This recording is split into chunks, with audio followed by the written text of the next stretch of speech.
Yesu asifiwe. Watu walishakazoea pastor, watu walishazoea mkonga, wengine walikuwa chini tu lakini mkuona kama kawimbo kalikuwa kazuri tu mpaka ngoma tu. Bwana Yesu asifiwe sana. Tena msimamizi wetu alituambia hapa, ndani ya Yesu mna kitu kamoja, kafuraha. Sio kama ulisikia vizuri jinsi alisema. Alipitia kale kakitu. Ndani ya Yesu mna karaha kamoja, kafuraha kamoja. Hata ukiwa mgonjwa, kale kakitu kako mule ndani. Hata unataka kufa, kale kakitu kako mule ndani. Bwana Yesu asifiwe sana. Ni kakitu gani? Mwimbaji ameimba, amesema Yesu ni wangu. Wakati unapokuwa na Yesu, yani unajipatia Yesu, nilijipatia Yesu, unakuwa na kale karaha. Bwana Yesu asifiwe sana. Kama hujajipatia Yesu, yani ni wangu, yani vile venyewe mama anasemaka, kama unataka kugusa mume wako, sema huyu njoo kama wabutoto, huyu ni wangu, huyu ni wabutoto yangu. Sio wewe Mkristo unastahili kujivunia useme kwamba Yesu ni wangu. Shetani anakuja sema Yesu ni wangu. Kale karaka. Tuombe. Baba, katika jina la Yesu nakushukuru. Asante kwa sababu wewe ni wetu. Unatusimamia, unatuongoza, unatubariki, unatulinda kila dakika na kila saa. Ndio maana wale ambao wanajua siri ile ya kwamba wewe ni wao, wana furaha. Tunashukuru kwa sababu uko pamoja nasi na utatubariki katika jina la Yesu. Amen. Nashukuru sana wasimamizi, leo wamenifurahisha kabisa, wamenipatia muda mzuri. Pana mnakamata mpaka mhubiri aanze na saa 6 na vitu. Hapana. Mhubiri anastahili aanze mbele ya saa 6 ama saa 6 anasimama. Kwa hiyo sijue niseme kama nitahubiri, kama nitafundisha.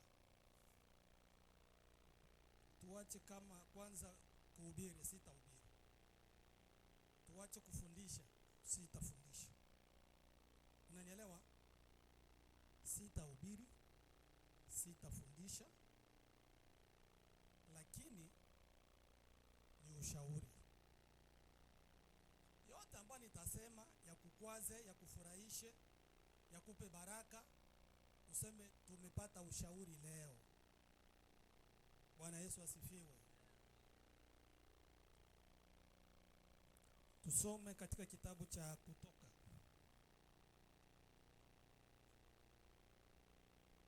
Kutoka sura yake ya 20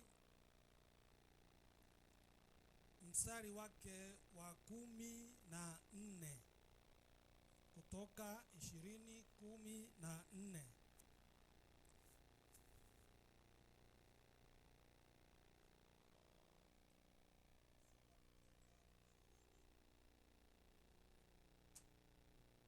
Inasema usizini. Rudilia tena. Usizini.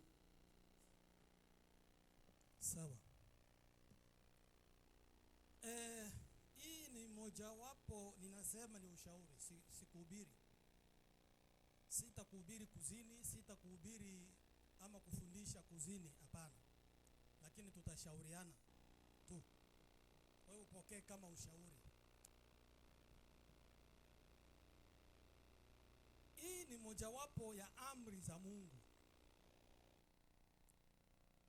Neno hili usizini linatoka katika amri za Mungu. Jameni, katika Ukristo ama katika mwenendo wa Ukristo, nitauliza amri za Mungu kwanza, nitauliza ili nipate niangalia wale watu wenyewe wanashika amri za Mungu. tofauti na amri za Mungu katika mwenendo wetu wa Ukristo. Mkristo anastahili awe na vifungo vimoja vya Biblia ndani mwake ambavyo havitatokaka mpaka kufa. Unasikia?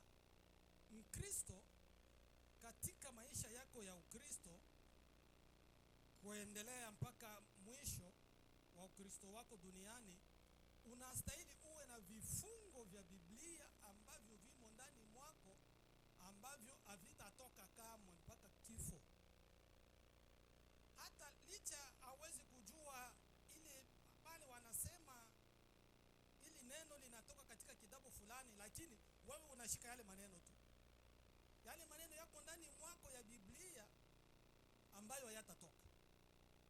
Sasa sijui kama sisi wote tuko hivyo.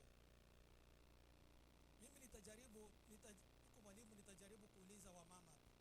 Nitakuuliza ndani mwako muna neno gani la Ukristo ama la Biblia, uniambie. Nitauliza wamoja tu juu tuko wengi.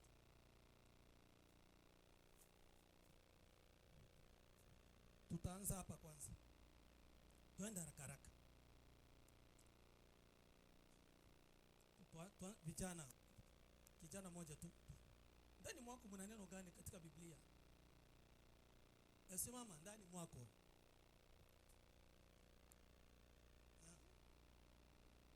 Ndani mwako mko neno gani la Biblia? Kama hamuna unasema hamuna. Ni mwako. Kama hamuna unasema hamuna. Weka hofu ya Mungu sana. Niko na hofu ya Mungu sana. Uko na hofu ya Mungu? Unajua andiko? Anasema hofu ya Mungu, sawa? Imeandikwa ndani ya Biblia. Ndani ya Mungu, ndani ya Biblia, moyoni mwako, na kitu gani uko nako? Kama ni sura fulani tu unasema. Kama hakuna unasema mimi sina kabisa. Tangu niliokoka. Haraka? Hana.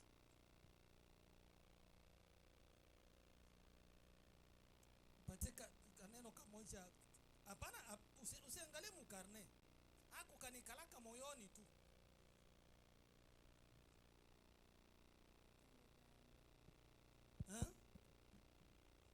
Sema. Ana.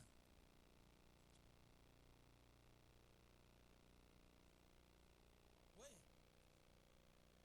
Bwana. Unapanisha kidole wewe. Ndani mwangu mnakuwaka kakitu gani?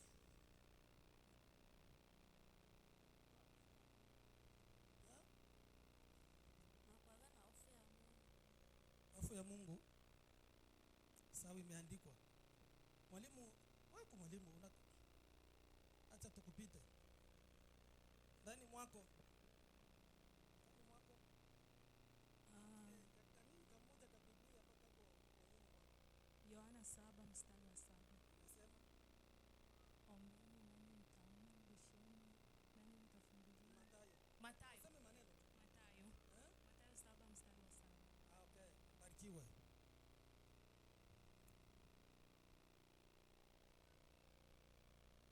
Mama naangalia hapa. Tika neno kama utakaso. Sawa, barikiwe vijana.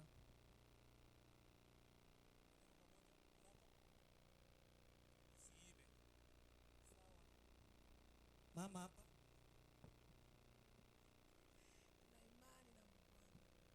Imani. Sawa.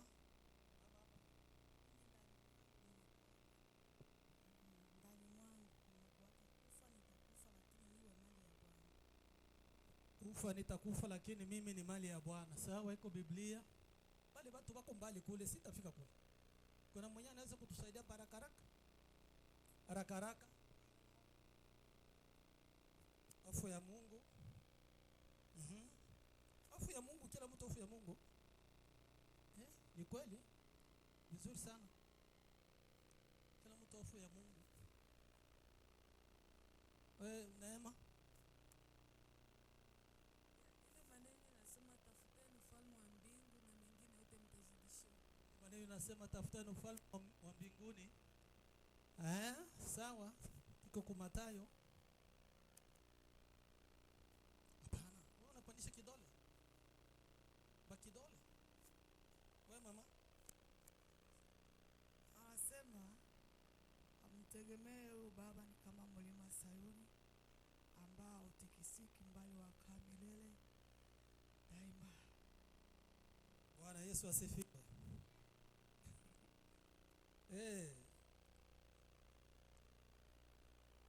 Ninakushauri ndani mwako muwe neno la Mungu. Neno moja litakusaidia tu. Sio maneno mengi. Kuna wenyewe wanakariri vipande vingi tu vya Biblia, lakini wewe ukamate neno moja tu ambalo limo ndani ya Biblia hata ujue. Kwa hiyo tuende sasa, amri ya kwanza. Medar, amri, mnipatie amri tu mele.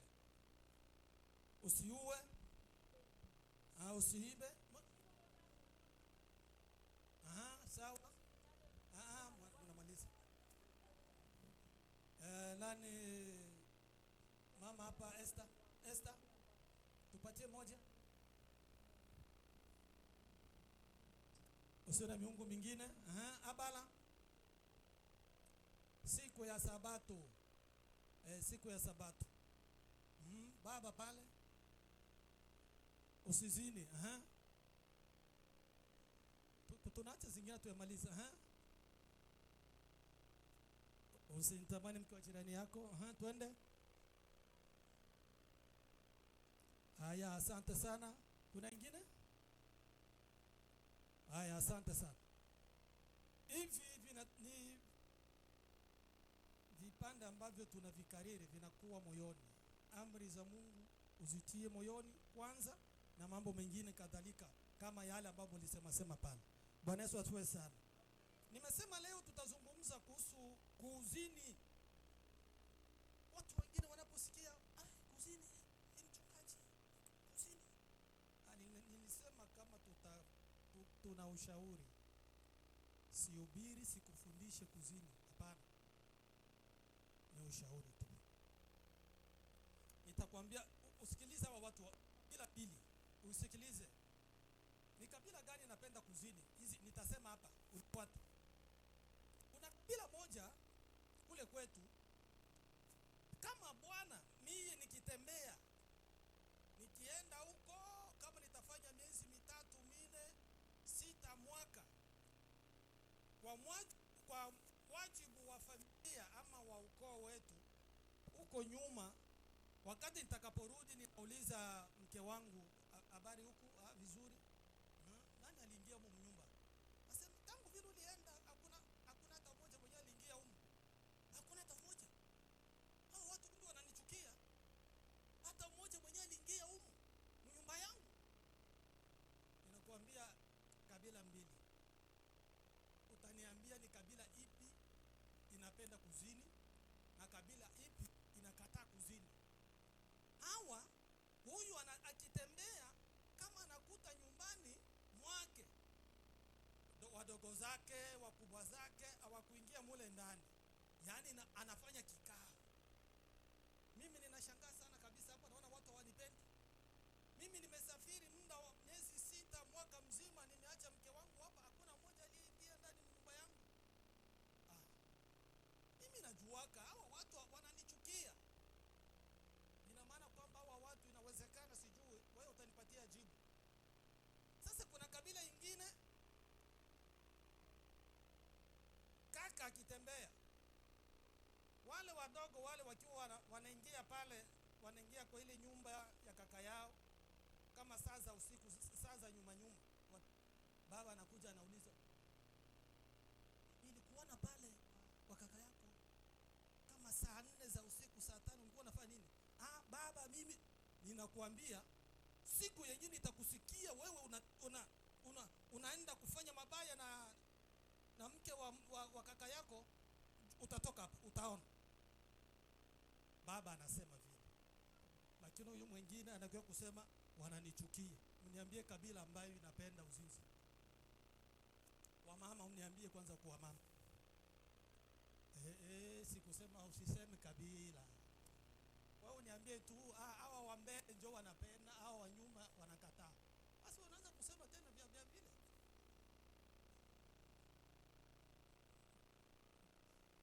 Mulisikia jinsi alijibu? Na huku tena balijibu vile vile. Lakini mimi sitasema. Yaani wale watu wenye mama alisema, lakini mimi sitawazungumza. Hawa watu ambao vijana wamesema hapa, wote ni kabila moja, inapenda kuzini. Sasa hawa wengine ni wa wapi? Sawa, tunaishia pale. Yaani hawa wengine kama ni wale wenye mnajua wanavipenda, wanabiruhusu? Hapana. Hiyo vile vile hata kanisani, hata katika jamii, unakuta mtu akisikia habari ya uzinzi, bana sema uzinzi tu. Ule mtu mfuatilie vizuri. Wewe Riziki, msamani, ninaweza kusema jina lolote la mtu lakini sio wewe. Sio wewe, hapana. Kama ni unasikia mtu anachukia sana hapo tu kuzini tu bana semaka, umkaribie umwambie jana, unasema namna gani? Yaani wewe ni vitu gani? Asema hapo tu banazidi ni uzizi. Ule mtu umuonye yeye ni sawasawa na ile kabila walisema pale. Sasa ile kabila ambao walisema pale, mnaona inakuwa siku moja mhubiri anahubiri. Ninawapatia mfano wenyewe niliona. Siku moja mhubiri anasema usizini. Yeye akasema, akageuza ile usizini, akasema alisema vindi vya usizini, usifanye dhambi zingine. Mhubiri akasikia, alikuwa anasikia ile lugha.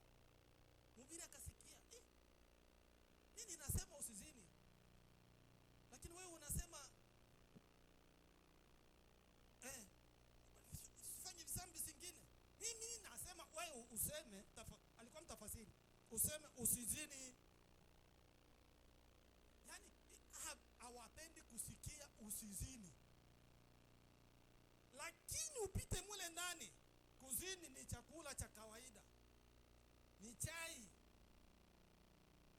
Kwa hiyo Mkristo yeyote ambaye anakwenda mbinguni pole pole usiwe na dhambi moja ambayo utakuwa unachukia. Kama kuna dhambi ambayo unachukia, ina maana kwamba hiyo dhambi unaifanya.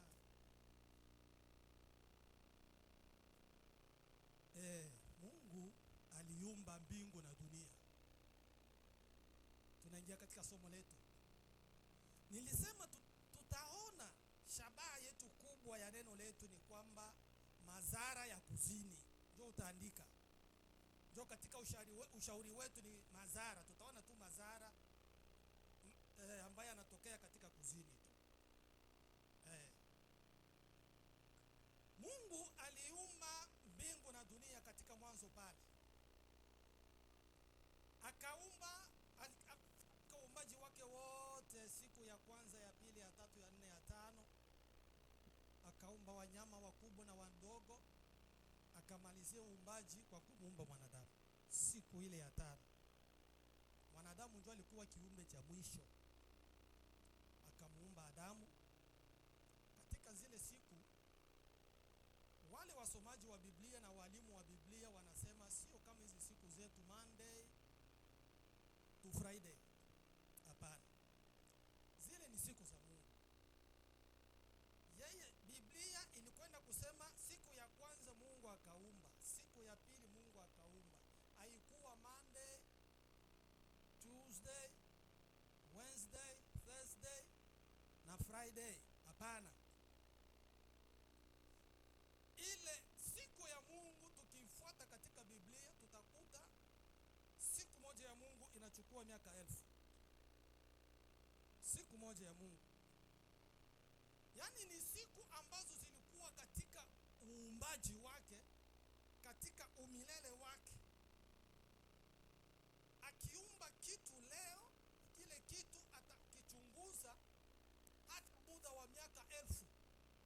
kuchunguza ile kitu kwa kuangalia kama ni kizuri. Siku ya kwanza akaumba, akaangalia, siku ikapita, ya pili akaumba, akaangalia, ikapita, akafika ya tano. Kufika ya tano akaumba, akamaliza, akasema hakuna mtu ambaye ataweza kuchunga hivi vitu vyote, tunastahili tufanye mtu kwa mfano wetu. Ndio alitamka mwenyewe, tufanye mtu kwa mfano wetu, anayefanana na sisi, aliye kama sisi. Akaumba Adamu. Alipomuumba Adamu, Biblia haituambia kwamba kulipitika masaa ngapi kwa kuumba Eva. Akaona ya kwamba Adamu wakati aliamuka, akaangalia, Adamu akapana majina, kila kitu akamaliza. Alipomaliza, Mungu akaona Adamu pamoja na kuona kila kitu hakufurahi. Akamlalisha, akamuumba Eva. Adamu kufika tu kuamuka, asema ndio, huyu ndiye mifupa ya mifupa yangu na nyama ya nyama zangu. Bwana Yesu asifiwe sana. Adamu akafurahi. Sijui kama wewe mama unaweza kusema ya kwamba mimi nikifa na huko na bwana yako nikifa, zile pesa 401k zitakwenda kwa watoto na baba iko pale. Watoto ni matunda yenu ninyi wili. Kama mama yupo amekwisha kufa, zitaenda kwa watoto. Mimi nikifa, pesa zangu hazitaenda kwa watoto wangu. Hili iko pale, ndio atazichukua. Bwana Yesu asifiwe sana. Na wengine wako hivi, sio wale tu, wengine tu wako hapa hivi. Nana wa bwana bana iba shepi. Hakuna. Ben bosi muobe na obilome. Wewe na mume wako mtakufa siku moja? Hapana. Adamu alifurahi furahi ya ajabu kushinda furaha zote. Bwana Yesu asifiwe. Huyu ndiye. Hata Mungu aliona furaha ya Adamu sijui Biblia iseme tu, inawezekana litabasamu tu naye alifurahi. Bwana Yesu asifiwe sana. Kwa hiyo Mungu aliumba wale watu wawili tu. Biblia inasema ya kwamba Mungu akaona yote ni vema. Nilikwambia siku ya Mungu ni miaka ngapi? Tuseme vile kama Biblia inatuambia miaka 1000. Katika 1500 za miaka kwa mfano, Mungu aliona uumbaji wote unaenea na yote ni sawa. Adamu wakakaa pale na Eva, lakini matokeo mabaya tunakwenda tunachimbua mpaka tufikie pale kwenye amri. Tumeanza hapa tuchimbue, tunaenda tunachimbua mpaka tufike pale kutoka 20. Viumbe vyote ambavyo Mungu aliumba, humu ndio mulitoka mabaya. Katika kiumbe kimoja kikaja kikamdanganya Eva, dhambi kaingia. Hatutakwenda tunasema vyote, tuko na kwenye tunaenda. Dhambi ilipoingia, Mungu akachukizwa. Mungu akaadhibu mwanamke, akaadhibu Adamu, akaadhibu na shetani kwa machungu makubwa, na tena kwa huruma kubwa ya kwamba huyu mtu anapotea milele. Katika mambo yake aliyoyasema, aliyoadhibu mwanamke, yale aliyosema, aliyotamka kwa Adamu, yale aliyotamka kwa shetani, muna maneno ya adhabu na muna maneno ya rehema. Bwana Yesu asifiwe. Maneno ya rehema ilitoka kwa nani? Aliyosema Bwana kwa mwanamke, ndio maneno ya rehema ilitoka. Hawa wengine wawili, Adamu na nyoka, kwao kutoka maneno ya rehema, ni adhabu tu. Si Mungu anawapenda sana wamama? Mnajisikia vile? Bwana Yesu asifiwe. Anawapenda sana, kwa sababu ndani mwako ndio alisema ndani mwa huyu utatoka mtu ambaye atakuponda kichwa na wewe utamluma kisingino. Hiyo ilikuwa ni mahubiri ya kwanza ya Mungu. Wale wataalamu wa Biblia na wasomi wanasema ni proto evangile. Kama tunasema proto evangile, yani ni evangile ya kwanza kabla evangile haijatokea. Bwana Yesu asifiwe. Tukisema evangile katika Kiswahili nini baba? Injili. Yaani injili, kuna injili ngapi? Ziko ngapi? Mjibu mzee mwalimu, ziko ngapi? Ziko 4. Injili ya kwanza, injili ya kwanza ya Yohana, ya pili, ya kwanza Mathayo, ya pili hapana, ya pili Marko, ya tatu Luka, ya 4 ndio Yohana. Ndio injili 4 uzijue. Katika hizi injili 4 ndio muko maneno ya wokovu. Hakuna nafasi nyingine ambayo kuko maneno ya wokovu zaidi tofauti hii injili 4. Maana Yesu ndiye alileta maneno ya wokovu. Sasa kabla maneno ya wokovu haijasemewa, yalianza kusemewa na Mungu pale katika bustani, akimwambia shetani ya kwamba katika huyu mwanamke mtatokea mtu atakuponda kichwa, lakini wewe utamluma msigino. Proto evangile. Bwana Yesu asifiwe. Mungu akakaa, walipokaa pale, basi akaendelea kuzaa. Uone watu wawili wanaanza kukosa, wakazaa Kaini, wakazaa Abel. Wanawaka wahesabiwa mu Biblia. Tuweke watu 4. Katika hawa watu 4, watu wawili dhambi mingia. Watu 4, mmoja huyu mtoto anaua ndugu yake. Katika watu 4 mnakuwa dhambi 4. Mnasikia? Watu 4 tu, tuseme tuweke watu 4 tu. Hatutakwenda kushuhudia kwamba ili wakati Adamu alikuwa ashakuwa na watoto wangapi. Biblia ituambie vile, lakini Adamu alizaa na wanawake. Mimi nikasema Adamu, Hawa, Eva, Kain, Abel. Zambi mnatokea katika watu 4, mnatokea grupe za zambi kubwa 2. Mnanifuata? Hawa watu wakaendelea. Mungu akaacha tu, akamlaani, akamwambia huyu Kaini, akasema maneno aliyoyasema pale. Kaini akakimbia akaenda Nodi. Ule Kaini alienda na dada yake, wakazaa huko. Adamu tena akazaa mtoto mwingine ambaye wa kiume aliyoitwa Seti. Alipomuzaa Seti na yeye akazaa. Biblia inatuambia, mnifuate kidogo hapa, tutakwenda tunatafasiri vifungo vimoja ambao watu walimu, kuna walimu wabaya walitafasiri Biblia vibaya. Na wewe unanisikia pale kwenye kuwa vile vifungo ambavyo vilitafasiriwa vibaya, mimi nitakwenda kukuambia ukweli wa mambo kufuatana tena na nini? Na Biblia.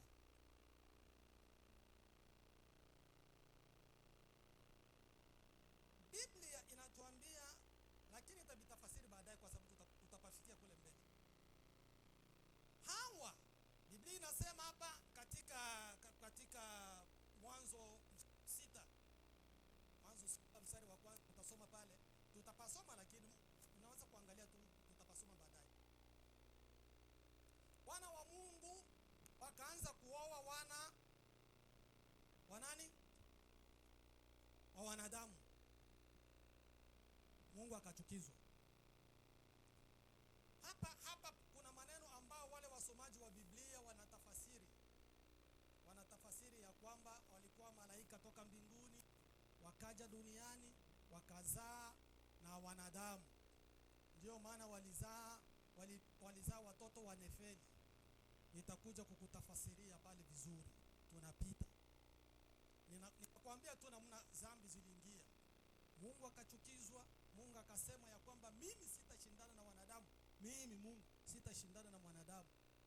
Ukisoma pale mpaka pale chini utakuta miaka sasa ilipunguzwa 120 na pakonekana mtu mwenye yake isipokuwa Nuhu. Mungu akaribu dunia. Tunaenda. Mungu akamwita Abrahamu. Kutoka Adamu kufika kwa Abrahamu ni miaka 2000. Ilipita. Adamu kufika kwa Abrahamu 2000. Abrahamu akazaa Isaka, Isaka akazaa Yakobo, Yakobo akazaa watoto 12. Katika wale watoto 12 mule ndio mulitoka jamaa ya Walawi ambaye Musa alizaliwa.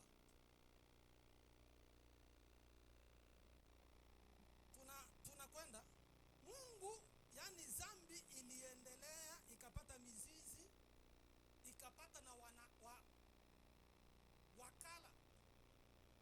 Ilipata wakala, ilipata watu wa kuisaidia, ilipata watu wa kuisogeza mbele, ilipata watu kabisa wa kuitetea. Kufuatana na wingi wa watu tu, Mungu akasema ya kwamba hapana, mimi sitaendelea kukaa na watu hivi. Na kuanzia miaka 2000 kufika Musa pale Sinai mwaka wa 1446 kabla Yesu hajazaliwa. 1446 kabla Yesu hajazaliwa. Pale Musa iko wapi? Iko Musa anakuwa na wana wa Israeli walishatoka. Musa anakuwa Sinai, anapewa amri 10 za Mungu kabla ya Yesu. 1440 Mungu akampatia zile amri. Sasa akaona ya kwamba mwanadamu hawezi kukaa hivi, acha apate amri, ajue ya kwamba mimi Mungu ninapenda nini. Tangu Adamu mpaka Sinai, tukichanga ile miaka, nilisema Adamu, Abrahamu 2000, Abrahamu, yani kwenye Musa alipata zile amri ni miaka 1446. Kama tukichanga tutapata miaka 3446. Ndio Mungu akatoa amri ili wana wa Israeli watembee katika mapenzi ya Mungu. Bwana Yesu asifiwe sana. Na amri nitakuambia kwa mafupi kidogo tu, tuangalie amri. Kuna amri zote haziko sawa. Amri zote haziko sawa sawa. Pamoja kuna amri ndogo ndio Biblia inatuambia, lakini amri zote haziko sawa sawa. Mungu alianza na amri ya kwanza, mimi ndimi Bwana Mungu wako, usiwe na miungu mingine. Akasema amri ya pili, usilitaje jina la Bwana Mungu wako. Asema amri ya tatu, uikumbuke siku ya Sabato na uitakase. Akasema amri ya 4, umheshimu baba yako mama yako. Akasema amri ya 5, usiue. Akasema amri ya 6, usizini. Ninaishia pale. Hapa kuna aina mbili kubwa za dhambi. Wakati unapoangukia hizi dhambi ziko hapa. Hiyo ya kwanza mpaka, yani ni aina 3. Hiyo ya kwanza mpaka unafika ya 3. Hizi ambazo zinamwelekea Mungu. Hapa kuna machukizo makubwa ambao Mungu anachukia wakati mwanadamu anapozifanya. Yani amri ya kuabudu miungu mingine tofauti na Mungu. Hiyo ni amri kubwa mbaya ambayo Mungu anachukia. Labda utaniuliza sasa, hawa watu ni wanani hao ambao wanaabudu miungu? Hapa si atukaleke na miungu mingine. baba amesema, msimamizi wetu amesema yote hapa. Kuna watu wanategemea vitu vimoja vyao wanavyovijua. Kama atakuwa na kitu kamoja ndani mwake, anaangalia vizuri kale ka kitu, anaona ya kwamba mimi hapawezi kuniloga hapa pot dayton hivi, hakuna mtu mwenye ataniloga. Yaani anajua jinsi alivyo yule mtu. Haiko Mkristo, na hata awe Mkristo sio Mkristo mwenye kuwa na furaha ya Yesu, anajipatia Yesu. Ajipatie Yesu yeye. Je, maana msimamizi akasema ya kwamba huyu mtu usiku niliona balozi walikuya. Usiku niliona kama pale kwenye tulikuwa pale baby shower. Simu. Namna gani kule, muulizie yule mganga kama naona hii dawa tena haina nguvu. Nitafutie dawa yenye kuwa nguvu, naona siku hizi naota mambo mabaya tu. Yaani ule mtu anaabudu miungu. Huyo mtu ni chukizo kwanza kubwa mbele za Mungu. Tunapita. Unasikia? Hapa kuna amri inafuata hii. Ninatafasiri hizi ziko hapa tu. Huko kwenye somo letu tutaenda haraka haraka, tutamaliza haraka, ni mazungumzo tu. Hapa chini hii amri ya 4 inasema umheshimu baba yako na mama yako. Watoto mupo? Watoto mupo? Watoto tuna nguvu. Watoto tuna nguvu.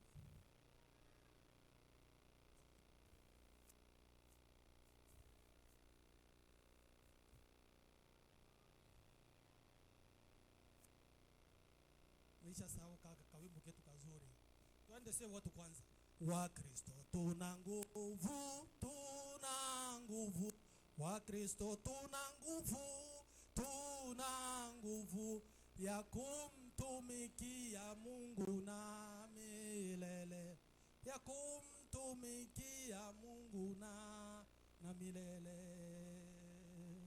Bwana Yesu asifiwe. Twende watoto sasa.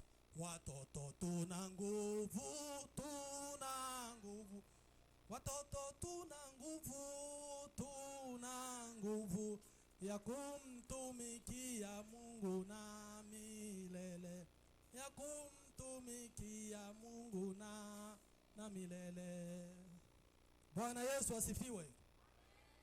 Inasema uheshimu baba yako. Mungu aliweka amri ile pale karibuni na amri zake kubwa. Jameni, kama wewe unisikie vizuri mtoto, sitakawia hapa. Kama wewe auheshimu baba, auheshimu mama yako, ina maana kwamba maisha yako yote ya dunia, afadhali usingezaliwa, ingekuwa sawa. Lakini vile venye ulizaliwa na unakosa kuheshimu baba na mama, maisha yako yote ya dunia itakuwa maisha ya tabu na shida. Utakwenda kwa wafumu ama waganga ama waombaji wakubwa wakuombee mikoshi ile, haitatoka. Usicheze na baba, usicheze na mama. Hapana. Huyu ndio mwenyeko na maisha yako yote. Maana Biblia inasema kwamba ili siku zako zipate kuwa nyingi. Kumbe mama na baba wanaweza kuniongezea maisha. Bwana Yesu asifiwe sana. Baba na mama no huyu Laeli na Sefania wanaweza kuniongezea maisha. Sasa mwenyewe anaweza kuongeza maisha ni nani? Sio Mungu mwenyewe tu. Sasa kama baba na mama wanaweza kuniongezea maisha, haiko miungu midogo. Bwana Yesu asifiwe. Mungu anaongeza na anapatia baba na mama uwezo wake. Mungu wa kwanza anapatia uwezo wa kukufanya wewe uwe. Anawapatia uwezo wa wewe kupenda wewe kufa hata kesho. Unaweza kufa ama maisha yako yaharibike milele, yataharibika. Hiyo ni amri ya 4. Hapa ya 5 inasema usiue. Unasikia? Usiue.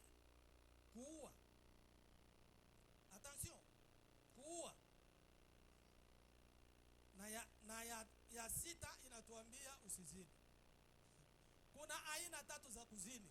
Tuende polepole sasa. Kuna aina ngapi unisikie? Kuna aina tatu za kuzini. Na kama tukisema acha tutafasiri kwanza kuzini. Pale mwanzo Mungu alisema ya kwamba alimwambia Adamu na Eva, enendeni mkaijaze nchi. Enendeni mkaijaze nchi. Aliwabariki ili wajaze nchi. Yaani Adamu na mkewe. Na kama wewe mme, baba na mama mnafanya tendo la ndoa, haiko dhambi, lakini baba akitoka nje ya ndoa ndio uzinzi. Baba ama mama akitoka nje ya ndoa ndio uzinzi. Labda utauliza uzinzi ni nini? Na uasharati ni wale wenyewe hawajaolewa. Ninyi vijana ambao hamujaoa, ukitembea na mwanamke unafanya uzinzi ama uasharati. Kuna aina tatu. Kuna aina tatu za uzinzi. Aina ya kwanza ni uzinzi wa physical. Uzinzi wa physical, huu mimi sitausema, wa kimwili. Hapa sitasema, ninapita. Nilisema sitakufundisha uzinzi. Hapana. Tupite hapa. Huo ndio uzinzi wa kwanza, unaujua. Uzinzi wa pili ni uzinzi wa kimawazo. Huu ndio nitasema kidogo. Na watatu ni uzinzi wa kimtandao. Unifuate hizi uzinzi hizi mbili hizi. Hii ya kwanza wewe unaijua. Kama unaifanya, Mungu alisema usizini. Tunaiacha ile. Tunaenda ya pili, ya mawazo.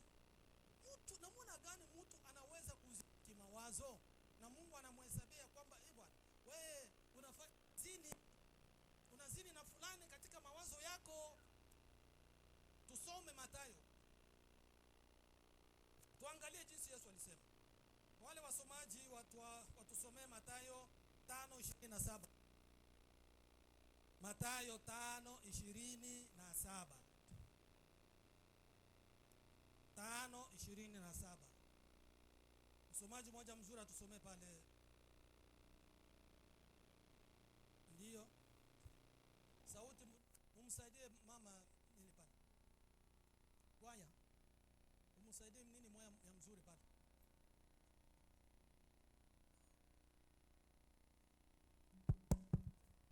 Nasoma Mathayo 5:27 inasema, mmesikia kwamba imenenwa usizini. 28. Lakini mimi nawaambia, kila mtu atazamaye mwanamke kwa kumtamani amekwisha kuzini naye moyoni mwake. Amen. Amen. Mulisikia vizuri kule? Yesu amesema mmesikia kwamba imenenwa usizini. Ndio hapa tulisoma Kutoka 20 mstari wa 14. Ndio Yesu yani anakwenda kutafasiri yale mambo ya Kutoka. Jinsi Mungu Baba alisema Yawe alisema ya kwamba usizini. Yesu anakuja kusema simeandikwa kwamba usizini. Lakini mimi Yesu ninawaambia, kila mtu antazamaye mwanamke kwa kumtazama. Hapa ni banamuke tu ndio wekaka bana nini? Banaume wekaka bana. Kila mtu amtazamaye mwanamke na kila mtu antazamaye mwanaume. Mimi ningeandika wote hapa. Yesu anasema unazini. Uishazini naye. Kama unamtazama vibaya kwa kumtamani, unazini naye. Unasikia? Hapa ninapenda nikuambia kwamba dhambi inaanzaka hapa kumawazo yako. Hakuna dhambi yenye haianzake kwenye mawazo.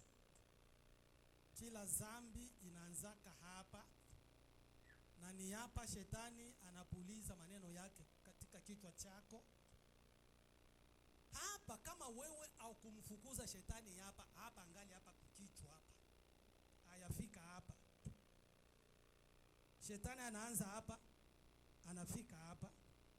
unatimiza. Ndiyo maana Yesu alipenda kutahadhari ya kwamba jameni, msiseme tu habari ya kuzini, ya ile kuzini. Hapana, huku munazini kabla mujafanya tendo.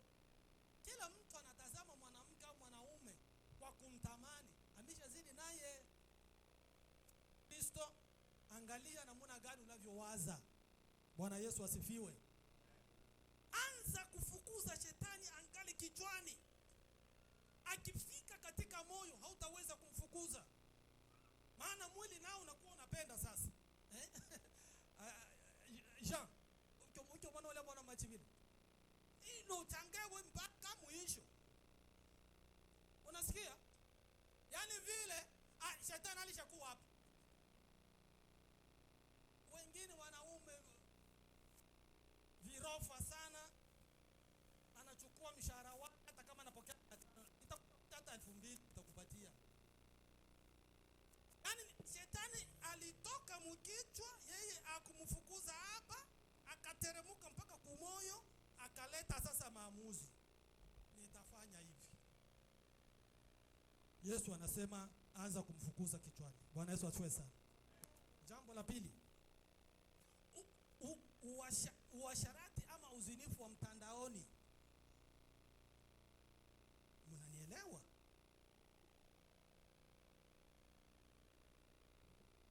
Watu wengi wanafanya uasharati ama uzinzi kwenye mitandao. Mtandao uko wapi? Kwenye internet, kwenye simu, watu wanafanya uzinifu. Pale kwenye simu, jambo la kwanza ujue ya kwamba simu hii yenye uko nayo ama internet ambayo tuko nayo ni pasenti 80 ya shetani. Shetani alijifanyia ile simu kwa ajili ya makusudi yake, kwa ajili ya aswa, kwa ajili ya makusudi yake mabaya. Tunastahili tumpindue shetani. Unakaa kwenye chumba chako, unafungua simu yako, unaangalia picha mbaya. Zile picha mbaya ambazo ni aibu hata kuzisema. Uko kitandani mwako, unaangalia zile picha mbaya. Je, haufanyi uzinzi? Bwana Yesu asifiwe sana. Pale pangekuwa mtu panaona pale watu wanacheka pale bafuate mahubiri. Mwenjo bazinzi. Muko bazinzi? Hapana, hamuko bazinzi. Mnacheka sana ba mama. Usikilize huku. Mungu anawapenda. Ninasema watu wanafanya dhambi kwenye mtandao. Wewe Mkristo unafungua simu yako, kwenye kitanda unaangalia picha. Wanaziita wale wanini wanaziita pornographique. Les films pornographiques. Zile picha zile kwa Mkristo, hata kama uko pastere unafanya dhambi. Hata kama wewe ni muombaji wa ajabu, unapozitazama unafanya dhambi. Na zile picha zina mvuto wa shetani ambao wewe mwenyewe zinakuvuta mpaka mwili wako unatikisika. Unaona, kuona tu picha, unaona picha tu, yani ina mvuto ambayo inakuingilia hata mwili mpaka mwili wako unakubali ile picha. Haufanyi dhambi? Mkristo wa kwenda mbinguni, kama unapenda kwenda mbinguni, usiangalie picha. Zile picha zile usiziangalie. Bwana Yesu asifiwe. Tunaendelea. Hapa kuna mazaka kidogo ambayo tutakwenda kuona. Kama mtu anazini inakuwa namna gani? Mmoja tusomee vijana, amuko tayari pale? Ufunuo 21 mstari wa 8 hadi mstari wa 27. Ufunuo 21 mstari wake wa 8, tena tunakwenda 27. Tunaanza kusoma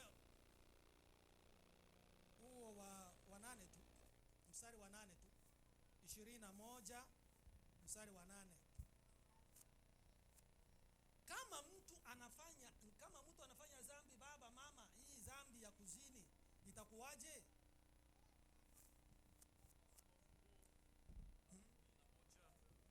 Mstari wake wa 8. Maandiko inasema, mwalimu, basi waoga na wasioamini na wachukizao na wauaji na wazinzi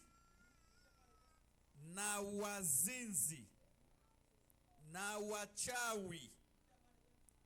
wachawi baluti na wachawi na hao waabuduo sanamu na waongo wote, sehemu yao ni katika lile ziwa liwakalo moto na kiberiti. Hii ndiyo mauti ya pili. Amen.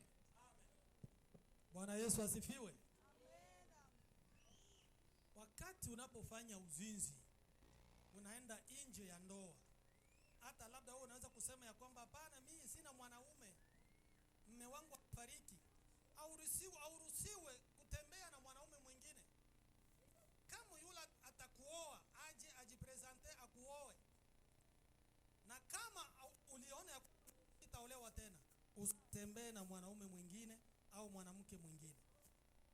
Wanatuambia hapa sehemu yao iko katika ile ziwa la moto. Ina maana kwamba dhambi ya uzinzi unapoifanya, unajua ya kwamba nitakwenda motoni, tunapita haraka. Jambo la pili, hiyo dhambi inafanya namna gani katika mwili wetu? Ushauri huu, dhambi inafanya namna gani? Mtu mmoja tusomee Wakorintho wa kwanza sura yake ya 6 mstari wa 16 mpaka 18. Wakorintho wa kwanza. Ndani mwetu inafanya nini? Inatupatia nguvu, inatupatia baraka, inatupatia kitu gani? Tunasoma 1 Korintho mstari wake wa 6:16 hadi 18. Maandiko inashuhudia hivi: hau amjui ya kuwa yeye aliyeungwa na kahaba ni mwili mmoja naye? Hau amjui ya kwamba yeye aliyeungwa na kahaba, ina maana aliyeunganishwa na kahaba, ni mwili mmoja naye? iko mwili mmoja. Maana asema wale wawili watakuwa mwili mmoja. Ndio. Twende 17 mwalimu. Lakini yeye aliyeungwa na Bwana ni roho mmoja naye. Simama kwanza. Bwana Yesu asifiwe sana. Amen. Aliyeungwa na Yesu ni mwili mmoja. Unasikia? Sasa aliyeungwa na kahaba, umeacha mme, umeacha mke, uko mwili mmoja na yule. Utasikiliza hapa chini ambao wanasema. Twende baba. 18 nasema mwalimu. Ikimbieni zinaa. Kila dhambi aitendayo mwanadamu ni nje ya mwili wake. Nje. Ila yeye afanyaye zinaa utenda dhambi juu ya mwili wake mwenyewe. Mungu aturehemu sana. Amen. Nadhani tunasikia hapa vizuri. Aliyeungwa na kahaba wako mwili mmoja. Kila dhambi ziko nje. Zile dhambi zote 10 nje ya mwili. Lakini dhambi ya uzinzi iko ndani ya mwili. Unaweza kusema iko ndani ya mwili namna gani? Pale mbele walituambia vizuri sana. Aliyeungwa na kahaba ni mwili mmoja. Ina maana ya kwamba damu ya kahaba itaingia ndani mwako na damu yako itaingia ndani ya kahaba. Ile ni damu. Mnisikie hapa, ni damu. Ni damu gani? Damu ya uzazi. Hiyo damu ya uzazi ni mbaya sana katika maisha yetu yote. Ndio maana unakuta ukoo wote unakuwaka kama na tabia moja hivi. Ni nani unasema? Sijua babembe bale, babembe bale. Unasikia? Ni nani huyu? Mama pale alisema sitawasema hapa. Alisema watu wamoja pale. Ula nikaraka nani ule? Aseme M23. Unasikia? Yaani unakuta tabia zimoja zinaambatana na ile kabila yote. Ndio kuungwa, tunaungwa. Yaani damu kwa damu, damu ya baba na ya mama, yaani zinapita katika mstari wake wa uzazi mpaka kufikia ukoo. Ndio maana huyu bado hawa watu wa Mungu, Paulo alifunuliwa na Mungu. Mungu akamwambia, ewa, ambia bazinzi hapo abajue ya kwamba kama unatembea na mtu kwa mfano asiyekuwa mke, ile damu yake inaingia ndani mwako. Sasa matokeo yanakuwa namna gani? Muangalie, usikie matokeo. Tunazaa watoto wa 4, 5. Utakuta katoto kamoja akaeleweki. Huyo mtoto yuko hivi. Kako hivi tu. Akaeleweke kabisa, katoto akaeleweke. Mara tunasema si babembe, tunasema aka katoto inawezekana kanatoka kubayomba yake. Tunaanza kutafuta kule kubayomba yake mwenye alikuwa kama yeye. Vile vyenye ule myomba yake fulani akiwa rulunga na manga. Inawezekana nafanana na myomba yake. Hapana, tujuake. Unasikia? Ile ni damu ambayo iliingia ndani ya mama. Kama ulifanya uzinzi hata ungali Kongo, hata kabla haujaolewa, kabla haujaoa ulifanya uzinzi, tuseme ulikuwa ungali mpagani. Hii hayombe ya kwamba kwa sababu mimi niko Mkristo, niko mpagani. Unakutana na mwanaume uko mpagani, damu yake inakuingia wewe, damu yako inamuingia yeye. Kwenye utakuja kuolewa wewe, kama ulitembea na mwanaume, utakaa na mume wako ni wa ndoa, na Mungu anapendezwa ya kwamba hii ni ndoa kabisa kamilifu. Huyu mtoto alikuwa angali mzambi kwa mfano, huyu mtoto alifanya mambo yake kule, lakini huyu njoni nimemchagulia. Anakuchagulia mme ama mke, lakini Mungu atowe damu. Unasikia? Mungu anakuchagulia mme, Mungu anakuchagulia mke, lakini ile damu ambayo wakati ulikosa haitowe, kwa sababu inatokana na laana. Wakati unapofanya ile dhambi, Mungu analaani. Mikoshi ya ule inaingia ndani mwako, mikoshi ya huyu inaingia ndani mwako, inakwenda huko.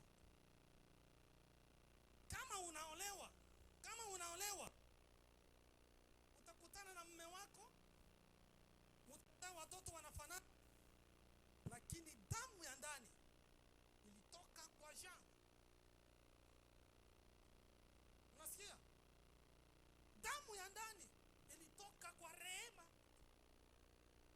Ili wakati wa kukimbia ukatembea vibaya, damu yake ikakuingilia. Ndio maana Biblia inatuambia ange sana na wale wenye hawajaolewa. Sasa wale wenye hawajaolewa ndio inakuwa vibaya sana, kwa sababu ile neema ya Mungu ya kukuchagulia mwanaume mzuri inatoka. Yule mwenye alikuwa na kuchagulia, mnisikilize vizuri. Labda mnaweza kuleta maswali. Acha nijibu, niacha navunja kila kitu kwa sababu kusio maswali.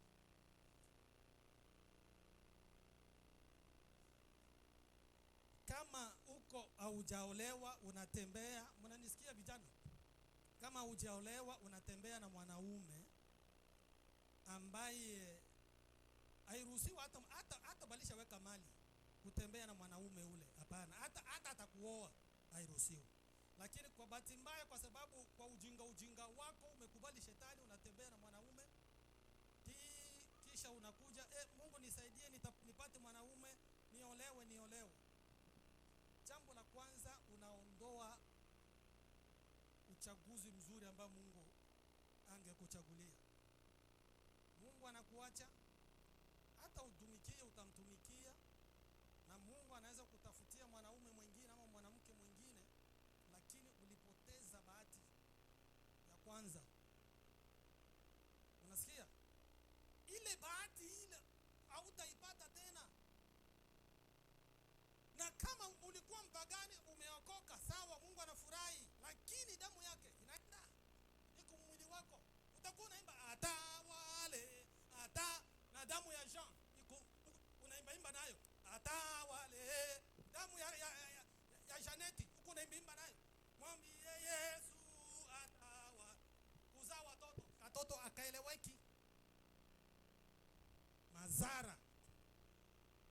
aturumie sana. Ninakushauri, ni ushauri huu. Ndio, ndivyo ilivyo. Sasa mnajua siku hizi msizoee kutembea tembea na wanaume ama wanawake ovyo ovyo. Shetani anatuma watumishi wake na mapepo. Wewe unapenda mwanaume ama unapenda mwanamke, haujui yule mwanaume anatoka wapi, haujui yule mwanamke anatoka wapi. Yule mwanamke anakuja kwako, na mwanamke nabo wanikaka wanatufuata bwana, sio? Mwanamke hawafataki wanaume, hapana, banafataka. Mtakuja kuuliza bibi yangu, banafataka. Basi msimuulize tena, mnakubali. Bwana Yesu asiwe sana. Sasa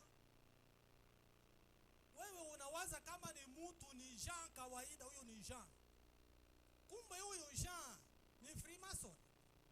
Anatumwa na shetani kusema, unajua yule binti mwenye anaimbaka sana pale kwa kanisa, yule binti ana Mungu kabisa, mfanye hivyo vyote yule binti, kama ni 5,000 mumuonge 5,000 hata katala. Unasikia? Mwanaume atakuja, unajua mwenye kwa kanisa letu hapa, ama iko mfamilia hapa katika jamaa yetu hapa, atakuja na kupendaka sana, na hivi vinu vimasimu, nipatie namba zako, kesho kutwa mambo mengine anaingia. $5,000 hata $10,000 utazikataa. Kule nyuma mnijibu 10,000 utakatala. Pale nyuma pale 10,000 utazikatala. Mujibu, mimi sisema hapa kuna mzinzi hapa, hapana. Unaona haya namna gani? Amuku bazinzi, msinisikie mbaya, hapana. Hautakataa. Sasa lengo lake ama lengo lao ni kwamba akuachie mapepo. Wewe ni mtumishi wa Mungu, ukifanya naye uzinzi, pepo 50 zinaingia ndani mwako za uzinzi. Hata uungame, baada ya miezi miwili tena unaanguka. Unatoka kwenye mkutano, hata wale siku 2 siku 3 tena unaanguka. Ni sababu gani? Ni kwa sababu wewe ulitembea na mtu ambaye ana mapepo, alitumwa na shetani kwa ajili ya kuja kukuharibu. Mungu aturumie sana. Utakuwa mwombaji, utakuwa pastere, utakuwa nani kikese swa, uwe nani katika kanisa, wewe utakuwa unaanguka tu. Unasikia hapa? Mnasikia? Ange sana na bapenda pesa, ange sana. Fulani niuzie nini? Hamburger, ange sana na hamburger. Utapata furusi ya hamburger ambayo itakugharimu maisha. Mungu aturumie sana. Tunaendelea vizuri. Biblia inatuambia bwana, wewe ujue kama ninyi amjue kama ninyi ni hekalu la Mungu. Roho wa Mungu anakaa ndani mwenu, Bwana, tusomee kwanza pale Wakorintho wa kwanza 3:16 mpaka 17. Wakorintho wa kwanza. Tunakwenda hivi, tunataka malizi. Kitakata vimoja hapo. Wakorintho wa kwanza 3:16 mwalimu. Inasema ya kwamba amjui ya kuwa nyinyi mmekuwa hekalu la Mungu, ndio, na ya kuwa Roho wa Mungu anakaa ndani yenu. Amen. 17 mwalimu. Ndio. Kama mtu akiliharibu hekalu la Mungu, Mungu atamharibu mtu huyo. Kama mtu akiliharibu hekalu la Mungu, ndio, Mungu atamharibu mtu huyo. Kwa maana hekalu la Mungu ni takatifu, ndio, ambalo ndilo ninyi. Amen. Amen. Paulo anauliza, ninyi hamjui kama ni hekalu la Mungu? Wewe mchungaji, haujui kama hekalu la Mungu? kuna hekalo mbili ama makutano mawili, munisikie hapa. Makutano ya kwanza ni makutano ya wana wa Israeli ambao waliyaita katika ile lugha ya kule kwao ya Kiebrania kahale yawe ama ecclesia deu, yani katika lugha makutano ya Mungu, makutano yani ni watu wa Mungu. Israeli iliwaita kahale yawe ama ecclesia deu, katika Kiebrania kahale yawe, Kigiriki ecclesia deu. Pale Mungu alitembea na watu, pale Mungu alionyesha ya kwamba yeye ni Mungu wa Israeli. Bwana Yesu asifiwe. Mpaka akapasua bahari ya Shamu, watu wanapita katika nchi kavu, haijasikika katika dunia. Yani nguzo ya maji inasimama hapa, nguzo ya maji inasimama pale, watu wanapita hapa. Ecclesia deu, mkutano wa Mungu. Bwana Yesu asifiwe. Kama ukisoma pale nyuma inasema wakati wa Misri walikuja, Biblia inasema ya kwamba roho wa Mungu alitoka kule mbele, akaja akasimama huko nyuma, akaweka stop. Ecclesia deu, yani mkutano wa Mungu. Mungu alionekana na mpaka Musa akaona umbo la Mungu kale yawe. Hiyo ndiyo makutano ya kwanza ya Mungu. Kuna makutano ya pili ya Mungu ambayo ni makutano ya Kristo. Wanasema mkigiriki ecclesia ya Kristo. Hiyo ecclesia ya Kristo ni makutano ambayo Yesu mwenyewe na sasa anatembea. Yesu alitembea na wanafunzi wanamuona hivi kwa macho live. Ndio maana Petro alisema ya kwamba Bwana, mambo tulioyaona kwa macho tukayagusa, tukayasikia, yani tuliyaona. Bwana Yohana alikuwa anamlalia Yesu hivi, tulioyaona tukamgusa, tukakaa naye, hatuwezi kuacha kuyasema. Bwana Yesu asifiwe. Ecclesia Kristo, hiyo ni mkutano wa Yesu, na ndio sisi hapa ni mkutano wa Yesu, watoto wa Mungu. Bwana Yesu atuwe sana. Tamaa ile. Mkutano wa Yesu, Yesu anaonekana, anatembea na watu wake na tunamuona. Siku moja mimi ninakwenda katika habari zangu za biashara, ninakwenda akaniambia, hapa kama ukifanya accident utapona na nini? Ecclesia Kristo. Yesu, mkutano wa Yesu. Yesu anatembea na watu wake. Emmanuel. Bwana Yesu asifiwe sana.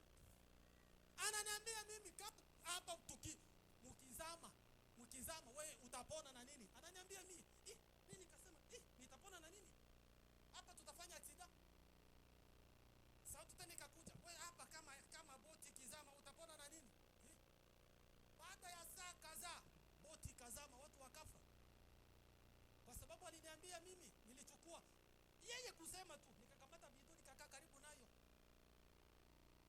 Na ile biduu njoo niliponyesha, watu 72 walikufa. Ecclesia Kristo, wewe ni hekalu la Mungu. Amena. Yesu anakaa ndani mwako. Yesu akasema ya kwamba yeyote ambaye atanipenda mimi na kushika neno langu, mimi na Baba na Roho tutakuwa ndani mwake. Bwana Yesu asifiwe. Wewe ni ecclesia Kristo. Bwana Yesu asifiwe. Haya ndio makutano mawili. Kwa hiyo ninakwambia kwamba wewe ni kanisa la Mungu ambao unastahili uchunge mwili wako. Uchunge mwili wako baba, mama, uchunge mwili wako. Madhara ambayo yalionekana. Acha nakwambia hapa kwenye Garika. Wakati wale wana wa Seti, wanasema wana wa Seti. Na wale wana Biblia iseme wana wa Seti, wanasema wana wa Mungu tu.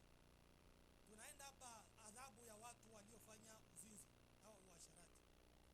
Hawa watu Biblia inatuambia waliungana, walioa, wana wa Mungu walioa. Nakupatia tafasiri hapa. Walimu wengi wanasema wana wa Mungu ni malaika. Yaani malaika walitoka mbinguni wakaja kuzini na wanawake wa dunia, wakazaa watoto wenye nguvu sana ambao wanaitwa wanafeli. Hatutasoma, utasoma Yuda sura yake ya kwanza mstari wa 6, Petro wa pili sura ya pili mstari wa 4. Hapa Biblia inasema hivi vifungo Mungu alifunga wale wa malaika. Yuda 1:6, Petro wa pili mstari wa pili sura ya pili mstari wa 4. Biblia pale inasema ya kwamba wale malaika walioacha enzi zao Mungu aliwafunga katika vifungo vya giza. Ndio walimu wengi wanasema ndio walikuwa wa malaika. Hapana, hawakuwa wa malaika. Wana wa Mungu wanaozungumzwa hapa ni ukoo ama uzazi wa Seti. Seti pamoja na watoto wake walimpendeza Mungu, walitembea katika kuogopa Mungu, wakaitwa wana wa Mungu. Si tunaimba hapa haleluya, tu wana wa Mungu, haleluya, tumekwada tu wana wa Mungu. Bwana Yesu asifiwe sana. Sisi tunasema tuko wana wa Mungu, na ndio wale wana wa Seti waliitwa wana wa Mungu, wakatoka pale wakaenda kuoa wake wengine. Watafsiri wa Biblia wanasema ya kwamba kwanza ile uzazi wa Kaini kule, wa Kaini walikuwa wanaabudu miungu. Hawa wenyewe walitoka huku uzazi wa Seti, walienda kuoa wanawake kule na kuanza kuabudu miungu. Ni kwamba walifanya dhambi mbili. Watoto wa Seti waliabudu miungu, watoto wa Seti walifanya uzinzi. Mungu akachukizwa. Hatutasoma pale pote chini, usome Mwanzo 6, unateremka pale chini. Mungu akagairi kabisa mpaka akasema, akapunguza miaka, ikabakia miaka 120. Wale walikuwa sio malaika. Tusome Mathayo kwa kukamilisha, kwa sababu ni neno ambalo limekuwa katika walimu wa Biblia wengi. Hata hapa wako hapa wanajua ya kwamba ni malaika, ni malaika, ni malaika. Mathayo 22 mstari wa 30. Mathayo 22. Tusikie Yesu alisema namna gani. 30. Tunasoma Mathayo 22 mstari wake wa 13. Maandiko inasema, mwalimu, kwa maana katika kiyama hawaoi maandiko wala uweza wa Mungu. Narudilia wapendwa, kwa maana katika kiyama hawaoi wala hawaolewi, bali huwa kama malaika mbinguni. Amen. Unasikia? Mbinguni hakuna mwenye anakufa leo mwanamke hana sex. Wale wa malaika wale, hakuna malaika mwenye kuwa na sex. Na niuliza, mnajua hivyo? Malaika wote kuanza Lucifer mpaka kufika Mikaeli na wale wengine wote, hakuna malaika mwenye kuwa na sex. Sasa uniulize, mwalimu anasema vile, si watu wanalala na mapepo? Yale ni majini. Mungu aliumba majini. Wale majini ni kama sisi, wana sex, wanafanya kila kitu, wanazaa na sisi tunazaa nao. Unasikia? Sasa ukisema ya kwamba malaika walikuja kutembea, sio malaika. Bangesema kama ingekuwa wangekuwa viumbe vingine, wangesema majini yalikuwa kutembea na wana wa Mungu, ama wana wa Mungu walitembea na majini yalitembea na wana wa Mungu na wana wa Kaini. Lakini walisema malaika wana sex. Kwa hiyo wewe mwalimu wa Biblia usifundishe watu ya kwamba walikuwa wa malaika. Hapana, walikuwa uzazi wa Seti ambao ulimtii Mungu, ulitembea na Mungu, wakaenda kuingiliana na uzao wa Kaini. Unasikia? Kwa hiyo dhambi ilikuwa mbaya na Mungu akaamuru kuua Nuhu na watoto wake, ndio walikuwa na watu 8 tu. Vile vile vile Sodoma na Gomora yote ilimalizika kabisa. Mpaka leo Sodoma na Gomora haimo katika ramani, haiko. Uangalie katika, labda unaweza kuniuliza Sodoma na Gomora sasa leo iko ni nchi gani? Sodoma na Gomora leo, utakamata Biblia yako kule mwisho wa Biblia kuna maramani kule. Katika zile ramani mwisho wa Biblia utakuta fasi moja wanaweka bahari ya chumvi. Ile bahari ya chumvi ile ndio palikuwa Sodoma na Gomora pale chini. Yaani bahari ya chumvi ilikuwa pa juu kidogo na Sodoma na Gomora ilikuwa chini. Sasa hiyo Sodoma na Gomora pale kulikuwa miji mine. Pale palikuwa Sodoma, palikuwa Gomora, Adma na Sebeumu. Na ile miji yote Mungu aliteketeza. Sasa baada ya Mungu kuteketeza ile yote nafasi, Mungu, yani ile bahari ya chumvi, Mungu alieneza yote pale.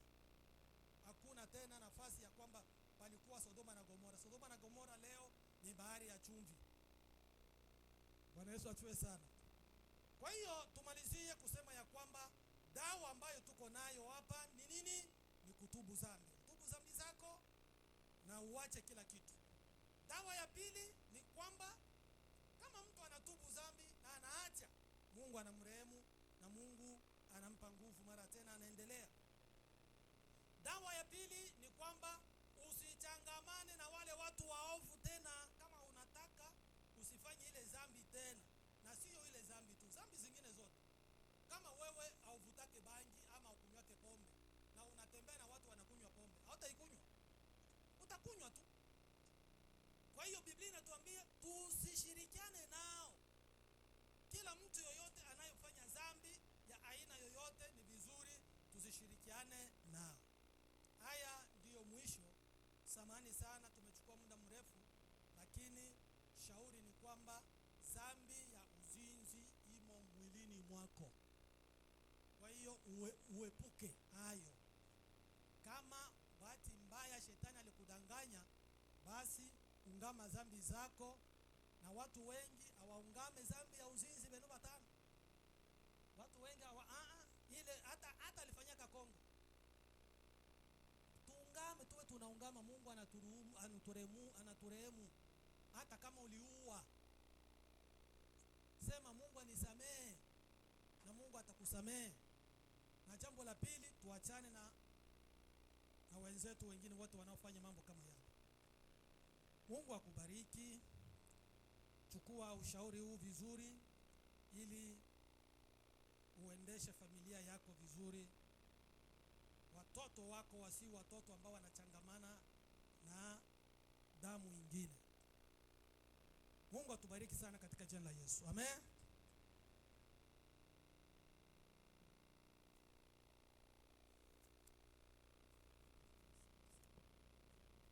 Bwana Yesu asifiwe. Wangapi wanabarikiwa wafanye hivi? Kiukweli mwalimu wetu Mungu amubariki sana, sababu ni mafundisho mazuri ya kujenga. Bwana Yesu asifiwe.